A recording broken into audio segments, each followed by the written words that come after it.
ప్రభునామమునకు ఘనత కలుగునుగాక. మత్తయి సువార్త 8వ అధ్యాయము 8వ వాక్యం మనం చదువుకుంటున్నాము. నువ్వు నా ఇంట్లోనికి వచ్చుటకు నేను పాత్రను కాను, నువ్వు మాట మాత్రము సెలవిమ్ము, అప్పుడు నా దాసుడు స్వస్థపరచబడును.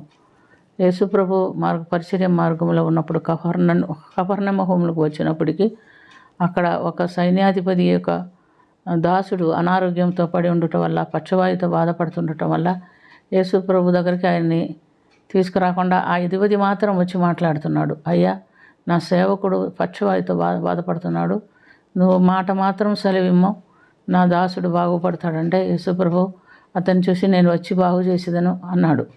అప్పుడు అతను అన్నాడు, అయ్యా, నేను కూడా ఒక అధికారినే, నా క్రింద పనివారు ఉంటారు, వారిని పొమ్మండే పోతారు, రమ్మండే వస్తారు, నేను ఏ పని చెప్పినా చేస్తారు, కాబట్టి నువ్వు ఒక మాట సెలవిస్తే నా పనివాడు స్వస్థత పొందుతాడు, నువ్వు రానవసరం లేదు అని చెప్తున్నట్టుగా మనం చూస్తున్నాం. యేసుప్రభు ఆ ప్రజలను చూసి, ఇశ్రాయేలీలో కూడా ఇంత గొప్ప విశ్వాసం నేను చూడలేదు అని చెప్పి అతనితో, నువ్వు వెళ్ళు, నువ్వు అడిగినట్టే నీకు జరుగుతుంది అని చెప్పినప్పుడు ఆ క్షణమే అతని పనివాడు బాగా అయిపోయినట్టుగా మనం చూస్తున్నాం.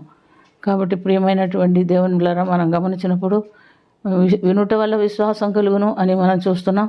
అతడు యేసుప్రభుని గురించి విని విశ్వసించి ఆయన ఎదుగు వచ్చి ఆ యొక్క సహాయం చేయమని అడుగుతున్నట్లుగా మనం చూస్తున్నాం. ఆయన విశ్వాసం చూసి ప్రభు కూడా మెచ్చుకొని నువ్వు అడిగినట్టే నీకు జరుగుతుందని చెప్పినట్టుగా మనం చూస్తున్నాం. అంత మట్టుకే కాదు, మనం గమనించినప్పుడు మత్తయి సువార్త 15:21 నుంచి 28 చూసినప్పుడు కనాను స్త్రీ కూడా తన కుమార్తెకి పట్టిన దెయ్యం వదిలించుకునేదానికి ప్రభు దగ్గరికి వెళ్ళి ప్రభువుని బ్రతిమాలుకుంటున్నది.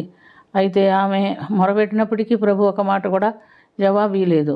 తర్వాత ఆమె విశ్వాసము కనుగొని ఆయన ఏమంటున్నాడంటే, నువ్వు వెళ్ళు, నీ కుమార్తె స్వస్థత పొంది ఉంటుంది అని చెప్పినప్పుడు వెంటనే ఆ సమయంలోనే ఆ కుమార్తె స్వస్థత పొందినట్లుగా మనం చూస్తున్నాం. రక్తస్రావం కలిగిన స్త్రీని కూడా మనం చూస్తున్నాము. మరి ఆమె కూడా నోరు తెరిచి ఒక మాట కూడా ప్రభువుని అడగలేదు. అడగకుండానే ఆమెలో ఉన్న విశ్వాసమును బట్టి ఆ వస్త్రపు చెంగును మాత్రమే తాకింది. ఆమె విశ్వాసమును బట్టి ఆయనలో నుంచి ప్రభావం బయలుదేరి వెళ్ళిపోయి ఆమెను స్వస్థపరిచినట్లుగా మనం చూస్తున్నాం. ఆమె కూడా విశ్వాసం పొందినప్పుడు, కుమారే, నీ విశ్వాసం నేను స్వస్థపరచును, సమాధానం కలదానివై పొమ్మని దేవుడు సెలవిచ్చాడు. కాబట్టి ప్రియమైనటువంటి దేవునులారా, మనం కూడా ప్రభువుని అయితే చూడలేదు కానీ వాక్యం వింటున్నాము. విని విశ్వసించి స్వస్థత పొందే వాళ్ళు ఎంతోమంది ఉన్నారు. దేవుణ్ణి మొదటి నుంచి ఎరగని వారైనప్పటికీ మధ్యలో వాళ్ళకు ఒక అవసరం వచ్చినప్పుడు వాళ్ళు ప్రభువుని ఎరిగి విశ్వసించి ప్రభువుని హృదయంలో చేర్చుకొని ఎంతో గొప్ప స్వస్థతలు పొందేటటువంటి వారు ఈ దినంలో కూడా ఉన్నాడు. ఈ కార్యం జరిగించేవాడు పరిశుద్ధాత్ముడు.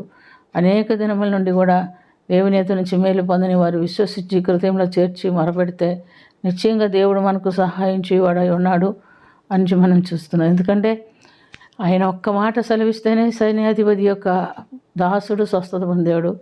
మన యేసుప్రభుని మనం విశ్వాసం ఉంచి మనం ఒక్క మాట అడిగితే ఆయన మనకు కూడా స్వస్థత, విడుదల, అనేకమైనటువంటి మేలు చేయవాడై ఉన్నాడని నమ్మితే, విశ్వసిస్తే గొప్ప కార్యాలు దేవుడు చేస్తాడని మనం ఎరిగి ఉన్నాం. కాబట్టి మనం ప్రార్థన చేసుకుందాం.